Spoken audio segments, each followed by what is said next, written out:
Hey guys, welcome to Sarah's Vegan Kitchen. Today's video is a compilation of recipes that I made just over the course of a typical week in my life. Hopefully it serves as some inspiration if you are looking to add some new recipes into your rotation, or maybe you're new to plant-based eating and you just want some ideas. A quick note before I start, there's a disproportionate amount of dinner recipes in this video, typically because I will make one big meal a day and that is dinner. And so lunch over the course of the week is usually just some form of leftovers. And then breakfast is usually just something easy, some kind of toast. I make a lot of sourdough bread and other types of bread. So that's why you'll see mostly dinner recipes and very few dedicated breakfast/lunch recipes. So there's some context there. I will have recipes linked down below whenever they are available, and I hope that you enjoy. Our first recipe is this Japanese vegetable curry. I started out by cubing a pack of extra firm tofu and then pan frying it until it was golden brown. I set the tofu aside, and then to a separate pot, I added a little bit of vegetable oil and some diced onion, and then just sauteed that until it started to take on some color. At which point I added in some cubed russet potatoes, some chopped carrots, some chopped cabbage, and then I covered it with water and brought that up to a boil.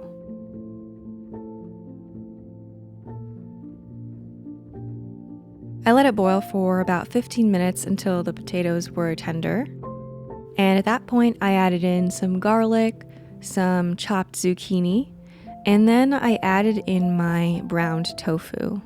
I make this dish all the time, and I just substitute in whichever vegetables I happen to have in my fridge at the moment.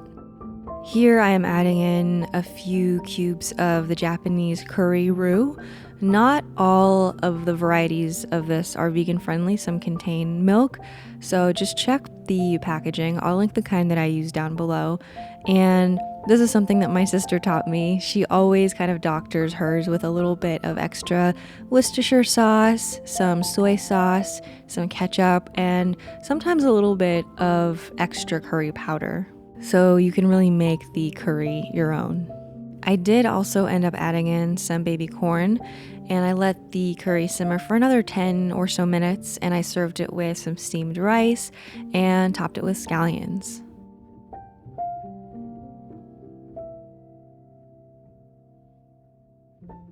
The next recipe is super fun. I kind of improvised this one. I had a packet of Impossible, and I thought, why not try to make some Salisbury steak? This is something I used to really like as a kid, and I hadn't made it since going vegan. So to a bowl, I added some Impossible meat with some minced onion and garlic, some ketchup, some Worcestershire sauce, some dry mustard, lots of fresh ground black pepper, and then to make it ultra savory, I added in some of the beef-style vegan better than bouillon paste. Mixed all that together, and then sprinkled in some breadcrumbs, just enough to help bind everything together. If I had had some mushrooms on hand, I would have definitely made mushroom gravy, but I did not. So I just made a simple onion gravy. I added some finely sliced onion to a pan with some garlic and just sauteed those until they were tender. Then I added in some water and more of that beef style better than bouillon, some onion powder and garlic powder.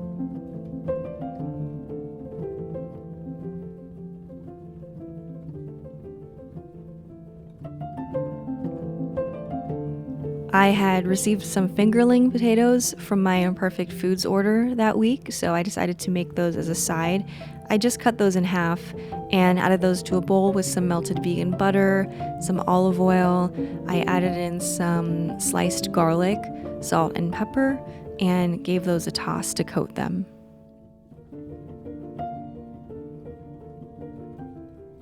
Then I arranged those cut sides down on a lined baking tray, and I baked those for probably about 20 minutes and then gave them a flip before continuing to bake them until they were fully tender and nice and crispy and golden brown.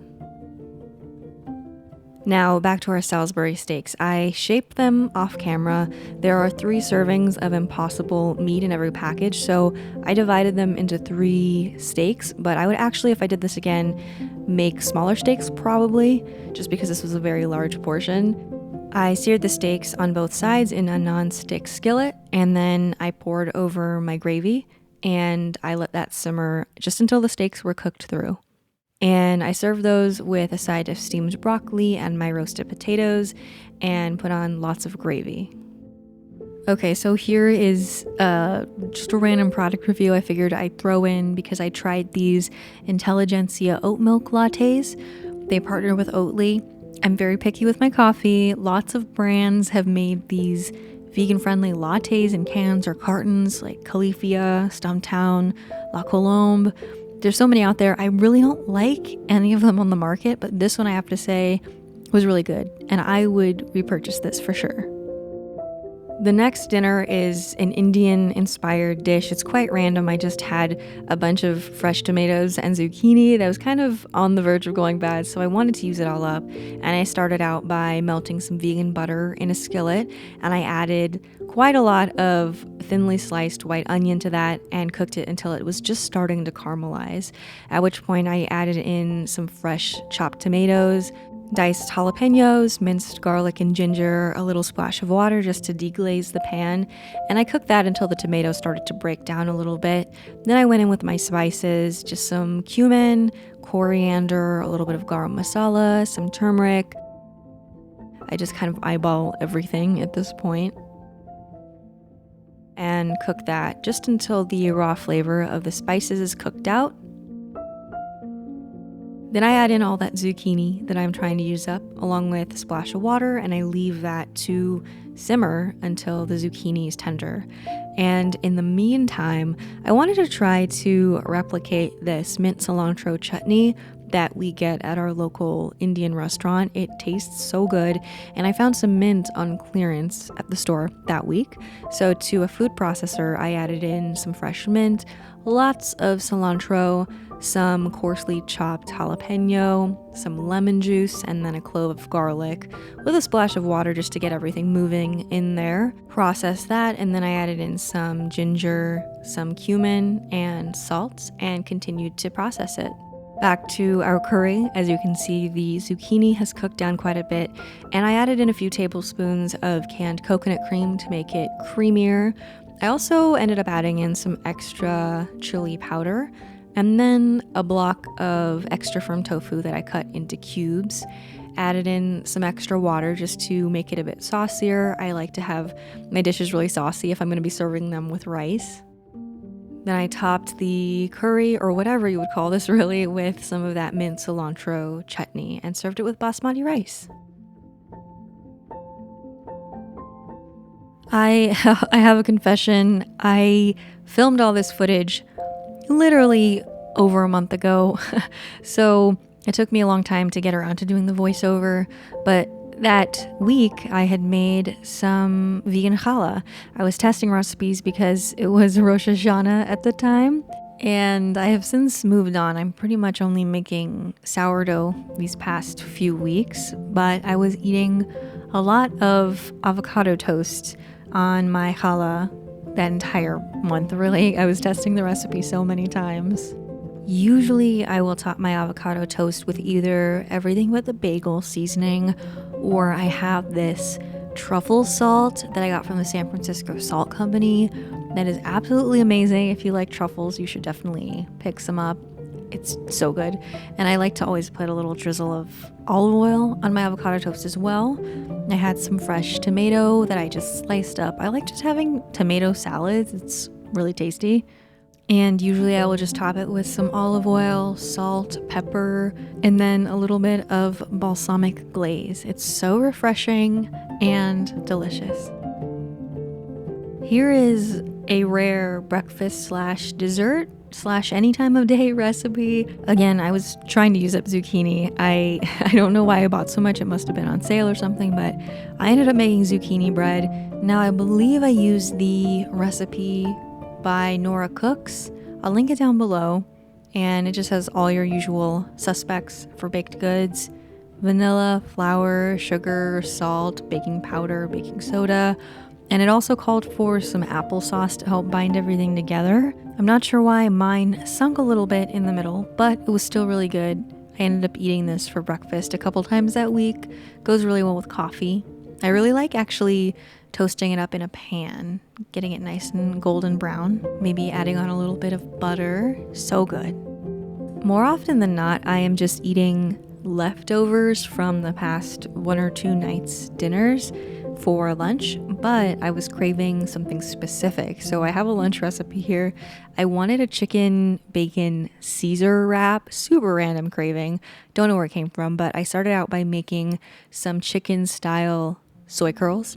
So I rehydrated those in boiling water, and then I used my nut milk bag to squeeze out as much of the extra liquid from them as possible. And then I sauteed those, or I kind of seared them actually. I wanted them to get a little bit brown and to firm up slightly, so I had the heat pretty high with some of the chicken style vegan seasoning from Trader Joe's. Once I had done that, I removed them, and in the same pan, while it was still hot, I added some olive oil and then some thinly sliced extra firm tofu that I had pressed out as much of the excess liquid as I could, and I kept those moving until they were nice and evenly browned. And then at that point, I added in a bacon marinade. I'll link it down below. This is the marinade I use for my tempeh bacon on my website. And eventually the marinade kind of caramelizes onto the tofu, and it was really good. I had never made a tofu bacon recipe that I liked, but this one I will definitely be making again. So to a bowl, I added some shredded romaine lettuce, some fresh chopped tomatoes, some of my chicken style soy curls, my tofu bacon, some vegan Parmesan shreds, and then this is the vegan friendly Caesar dressing from Trader Joe's. Tossed that all together, and then I just heaped a bunch of that into a tortilla and wrapped it up and cut it in half. And I was really happy with this. We have another dinner recipe. This is a variation on one of my staple meals year-round, honestly. It's a red coconut curry. I started out by quartering some mushrooms and sauteing those just until they had shed the excess liquid. Removed those, and in the same pan, I added some tofu and some oil and just browned those. And I set my tofu aside to add back in at the very end. And then I added some red and green bell peppers and some sliced summer squash and sauteed those. And then I made a little well in the center, and I added in some of my red Thai curry paste. I'll link the brand that I use down below because it can be sometimes kind of tricky to find one that is vegan friendly, that doesn't contain fish or shrimp. I like to fry the curry paste a little bit and then stir it to coat all my veggies, at which point I add in my full fat coconut milk. I added back in my sauteed mushrooms, and I just like to saute them separately so that they are not shedding a bunch of that extra moisture into my curry and it stays nice and thick and creamy. I bought some of these dried kaffir lime leaves online since we no longer live close to an Asian market where I can get them fresh. And these are a huge game changer if you enjoy making Thai curries at home. This is like that extra special flavor that I was always tasting whenever I got Thai takeout that I couldn't replicate at home. And I realized that this is the missing flavor. So I served this with some steamed jasmine rice, and I had made enough to have leftovers for the next 1 or 2 days for both myself and Eric, because this is just one of my absolute favorite meals. That's it for today's video. Thank you so much for watching. I really, really appreciate you being here, and I'd love to have you subscribe if you are interested in seeing more videos like this, and I'll see you soon. Bye.